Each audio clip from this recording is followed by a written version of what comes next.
DJ Dells. Absolutely wonderful. DJ Dells. Yesterday was the 18th anniversary of the Icon versus Icon match, the match that will go down in that has gone down in WrestleMania history. The match between myself and the immortal Hulk Hogan. It was WrestleMania 18. Your question was how I felt about that match and was there any backstory to it. There is some backstory to it, and I'll tell you, first of all, I love the match. And, the backstory is I think it was about 6 months before that match happened. Vince McMahon came to me, of course, the chairman of WWE. He came to me and he said, how do you feel about bringing Hulk Hogan back? And at that time, Hulk Hogan, for years, was in the WCW, and we participated in the Monday Night Wars between WCW Nitro and Monday Night Raw. And Hogan, I think at that time, had left on not so great terms, left the WWE on not so great terms. So Vince McMahon had come to me and said, how do you feel about bringing Hulk Hogan back?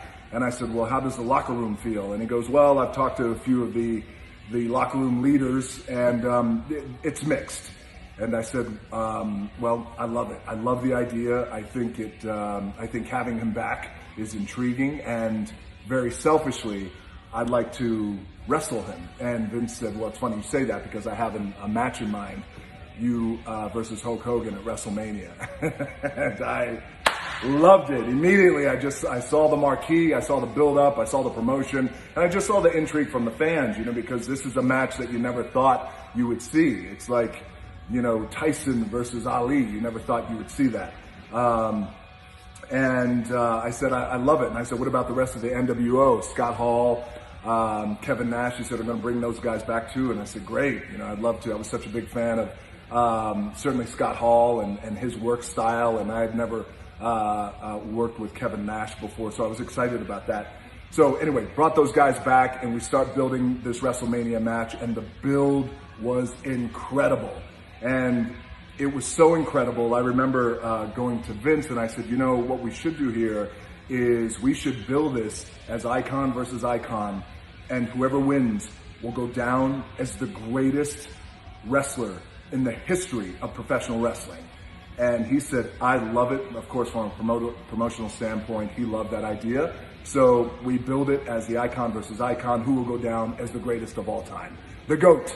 And we get to the Sky Dome. It is sold out. We have a record-breaking crowd, 68,000 plus fans, the Sky Dome in Toronto, Canada. And it's that old Phil Collins song. I could feel it in the air tonight. You could just feel it in the air that it was going to be something special.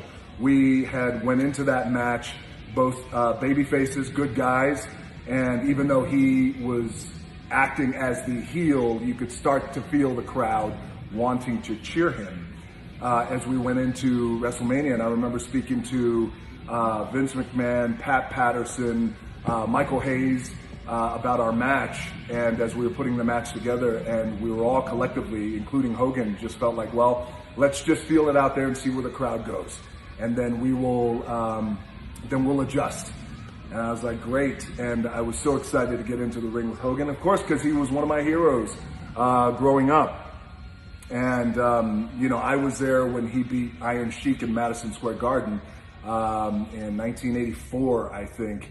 So, Hogan was a hero of mine. So what an honor it was to share the ring with him, WrestleMania, and this match that will decide who is going to go down as the greatest of all time.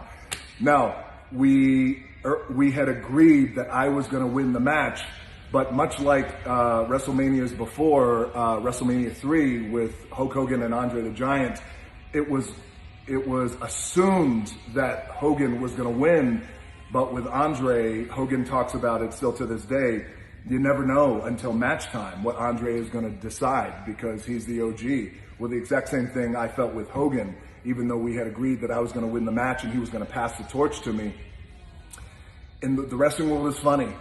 And I've learned, because I grew up in the wrestling business, that you don't count your chickens until they hatch, they come out of the egg, and it's happening.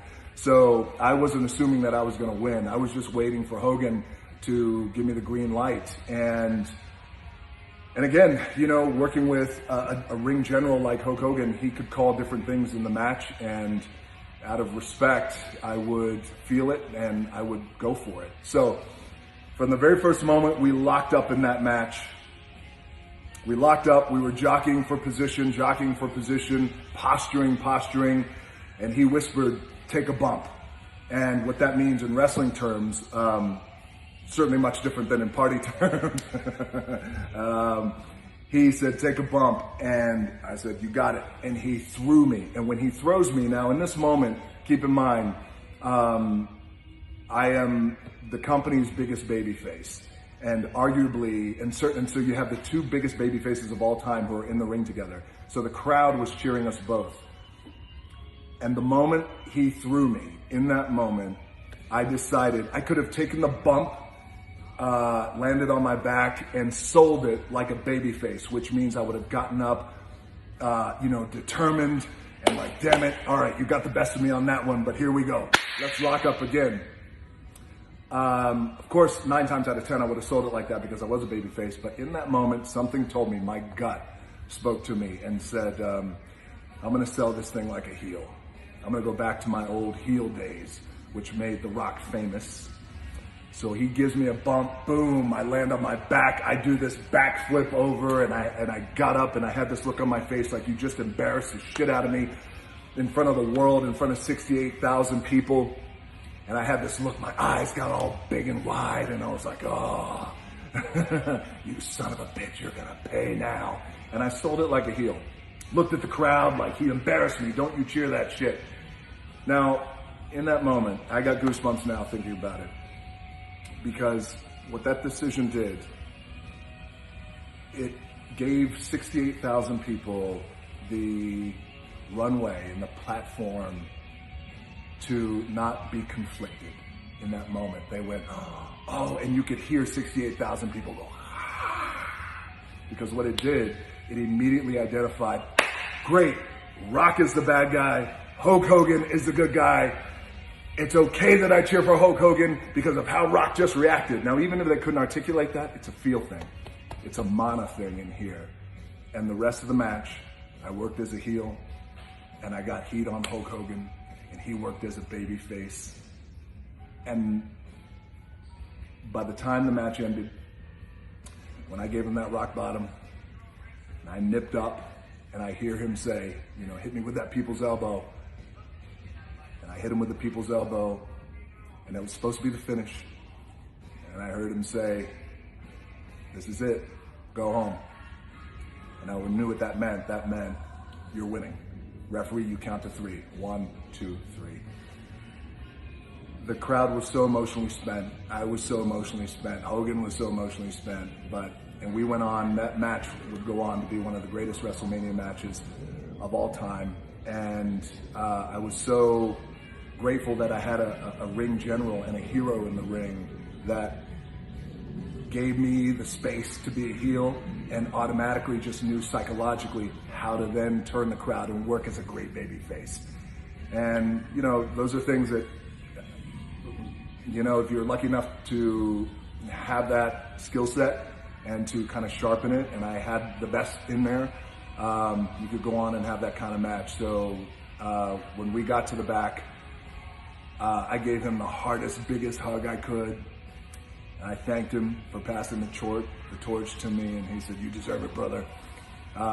Carry it well, or he said something like that. And he's like I did when Andre passed me the torch.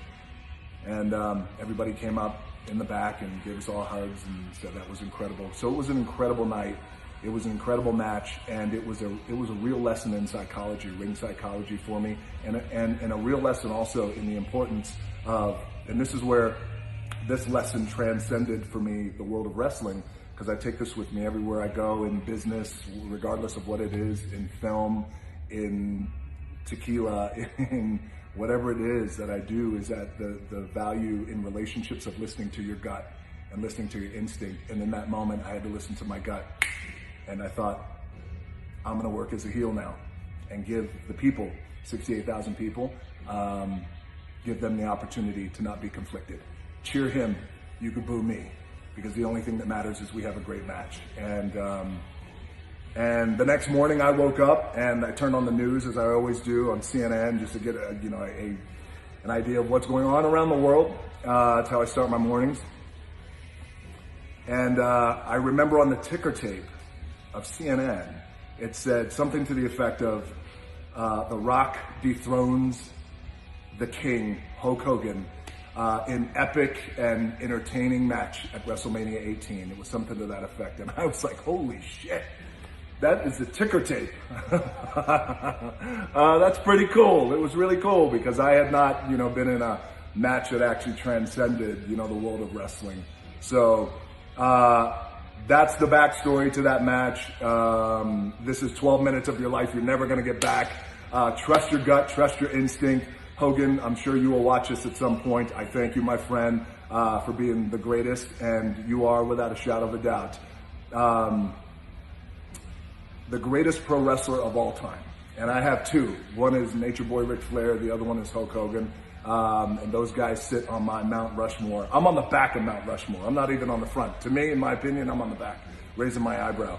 But Hogan, you're the GOAT, and I thank you. And everybody around the world, thank you for your time. Okay, Maniacs, here we go. I wasn't going to do this, but we're all sitting at home, we're trying to make the best of everything. I just feel that, like, this temporary situation is going to blow by. Everybody's doing the right thing. Everybody's going to get really, really, really healthy and stay on track. And I think it's going to be a V. I think we're going to take off to greatness one more time. So that being said, we just got done doing arms, me and Ron Howard, and everybody keeps banging on me about The Rock.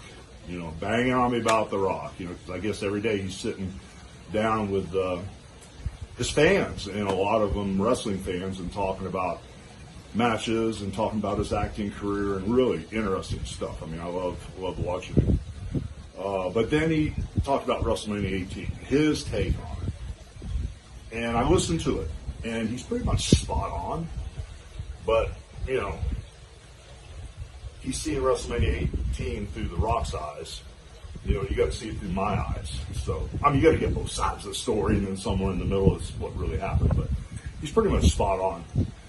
But the weirdest thing was, coming back from WCW, you guys may understand this, but when you're working for Ted Turner, working for AEW, working for any other person, Vince hates competition, and Vince pretty much usually wipes the board clean when he, puts the pedal to the metal. So we were with Ted Turner for 10 years, actually coming after Vince, actually trying to put him out of business. So when I went back to the WWF with Nash and Hall, we were not the most liked guys in the dressing room. We had a ton of heat with everybody.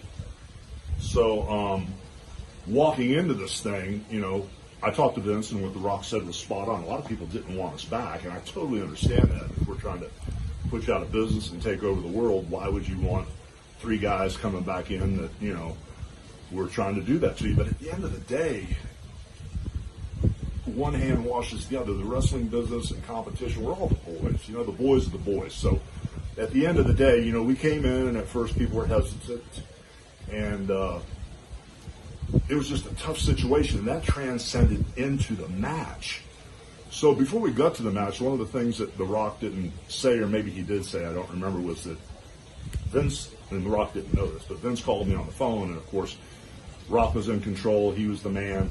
Stone Cold was also in control. He was the man. There were two powerhouses at the time, but I had the chance to work with The Rock, and Vince on the phone goes, "Hey, Hogan, if you're coming back, you better bring it." And I was in my mind thinking, okay, if the Hulkamaniacs are still with me, you might want me to take it back. But I didn't say that, okay? I was just thinking that hopefully if things went my way, things would be cool. So, I've never practiced a match before. But I guess because the guys were kicking in the corner, stomp, stomp, stomp, stomp a million times in the corner, which we didn't used to do, one kick, and the guy going down selling, really told the story, and things had changed where you get a guy in the corner, you just stomp the holy crap out of him. So the whole work cadence had changed. So when I came back, Vince said, "Well, you better bring it. It's not like it used to be." I'm thinking, okay, whatever, it'll work. If you got him, you got him. If you're over, you're over. This is how it is. So when I went back, they wanted me to go down to Miami and practice the match. And, Andre is the one that raised me. And his thing was, this is who's going to win or lose, and whatever happens in the match, don't worry. That's kind of his attitude. You either understand that it's an art form, you either understand the cadence, placement, listening with your ear and your heart. It's an art form. You either get it or you don't. You either have it or you don't have it. If you don't have it, then you choreograph everything. You go through the motions, and maybe you get lucky sometimes to have a good match, and maybe sometimes you look like, just a choreographed dance routine. But they asked me to go down to Miami, and out of respect, I said, yeah, I'll go down, because I had all the respect in the world for The Rock and his dad, and for Vince, of course.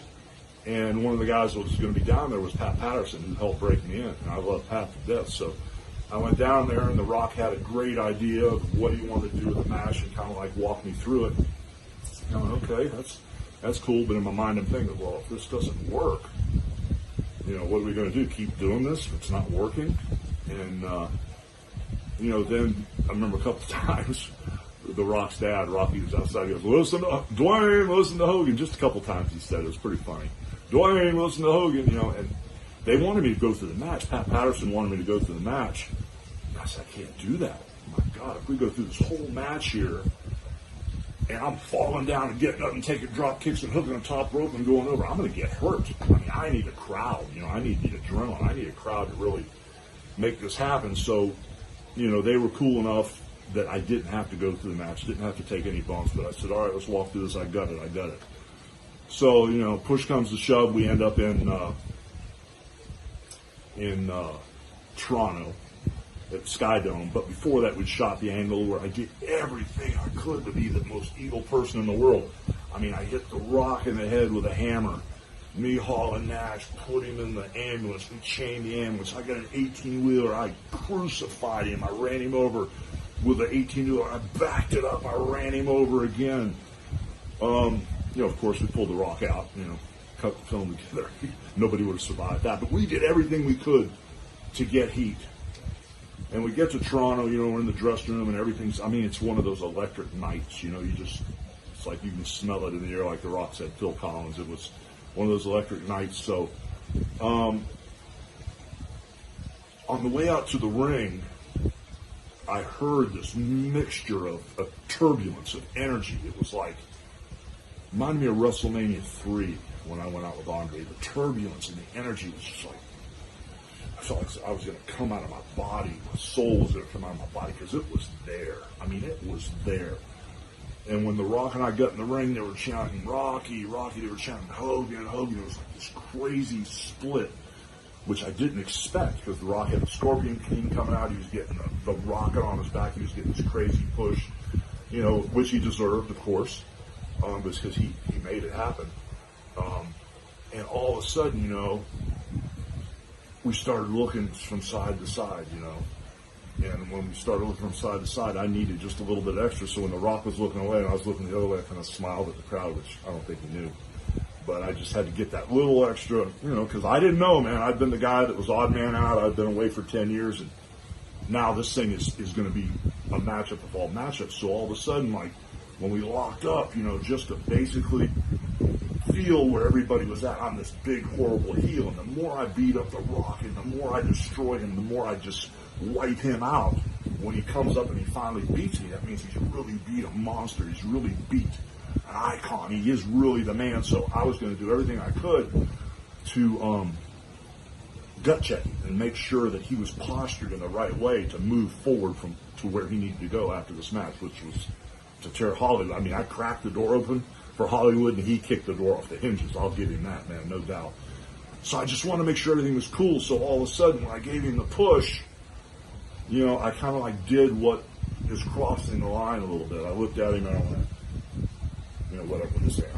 I pointed at him. Oh, no, I flexed a couple times, whatever I did, posed, flexed, and I went, bring it. And as soon as I did that, it wasn't so much stealing his gimmick or making fun of him, because Scott Hall will do this sometimes, and he does it at the right time. If I was to hulk up and rip my shirt off and get ready to drop leg, and Scott Hall went, ooh, I'm scared, my gimmick would be ruined. And Scott never does that. He makes sure he does it at the right time. And I thought this was the right time to go, just bring it, Rock. And it was. And it really kind of like set it up that this was an even match. This thing was going down. But the weirdest thing was I had a couple broken ribs because 2 weeks before I'd wrestled at the Sundome against Rikishi. I had my kids in the crowd, and I told Rikishi to reverse the turnbuckle, and I hit. I said, charge me and squash me. But I had Nick and Brooke in the front row, so when Rikishi went to throw me the turnbuckle, he reversed it. When he came to squash me, I hit the buckle. I was looking at my kids, and I forgot he was coming. I didn't get my arms down, and Rikishi's big, and all of a sudden, wham! They were either cracked or hurt or whatever, but I couldn't. It was overwhelming. So I told Vince, and I said, I don't know if I can get through the match, but Vince goes, you're going to get through the match. And I had The Rock there to help me. But once we got in the ring, things kind of were tit for tat. It wasn't good guy versus bad guy, the evil guy versus the hero. It was like mixed. It was so crazy that we had to adjust. That whole walkthrough that we did in Miami had to get readjusted. So as we both started listening, which was just incredible, I was the heel, I was leading the dance, I was leading the match. I've never been in the ring with somebody that adapts so well, so fast. You know, if I said he was the best I'd ever been in the ring with, that would be an understatement. I mean, it's in his blood, basically. So even if I would have misstepped, he would have corrected me, but it was just like this perfect dance. And, you know, when he rock bottomed me the first time, and I kicked out and I hulked up, we really had the fans on the edge of their seat because I kicked out of his finish. And, you know, nobody kicks out of The Rock's finish when he's a babyface. And I started hulking up, and that place was electric. And as I threw the 3 punches, I slowed them down because it sounded like a cannon was going off with 80,000 people, or 75, whatever it was. And this guy would like, boom, I would have thrown another one, but I took my time and boom, boom, you know, and it was just there. I mean, it was there from the beginning to the end. And then he rock bottomed me one time. You can see towards, you know, the last couple rock bottoms when we were going home, you could see rock bottom me once, and I was holding my chest, you know, and I was going, oh my God, I can't take another. He goes, come on, get up, you can do it, you can do it. And he picked me back up, he rock bottomed me again. I said, oh, thank God I did take another one because that's where we were going with it. Then he dropped the people's elbow on me, and I don't think he knew, you know, if I was going to kick out or stay down, but I just stayed down because I said, thank God this is over, you know. But when I heard The Rock talk about the match, it was really, really cool because he was spot on. But I just wanted to add my 2 cents in because from my perspective, I was coming in the underdog. I was coming in the guy that was the odd man out. I'd left the WWF on not the best of terms. And, you know, to have the opportunity to come back for The Rock to work with me was really cool. And everybody just kept asking about WrestleMania 18. So that's kind of like the Reader's Digest version of my view on WrestleMania 18. But I could talk for hours about it because there's all these crazy details, you know, such as when he punched me 1, 2, 3, spit on his hand and hit me, and I went to hook the top rope and go over. I was too far away from the rope. You know, my timing was off a little bit. I was going to go over backwards, but, you know, whatever I did, I fell and went through, or, you know, but just little teeny details that kind of like drove me crazy, that when I watched the match back, it was all organic. It was all okay. It all worked. And, you know, people have asked me, you know, over the years, you know, what was your greatest match? And I keep saying, you know, how do you compare WrestleMania 1 with Mr. T? And the roll in the dice, if WrestleMania would have failed at WrestleMania 1, we would have been out of business. How do you compare, you know, WrestleMania 3, Andre the Giant not telling me to finish, not knowing if he was going to kill me in there because he was not in the best of moods, you know, even though I loved him to death and we were friends, I just had no idea where he was coming from in that 94,000 people. How do you compare that stuff to WrestleMania 18? It's hard to compare, but if I had to go back and do one more match, I'd want to work with The Rock again. Andre's not here. Rock's still here. So if we could light it up one more time, could be crazy, but what a match, what a time. WrestleMania 18, I know it was a couple weeks ago. Sorry about not responding, but I didn't think any response was necessary. But with all the people coming at me so strong, I had to say something. So that's my 2 cents worth. Peace out. Love you guys.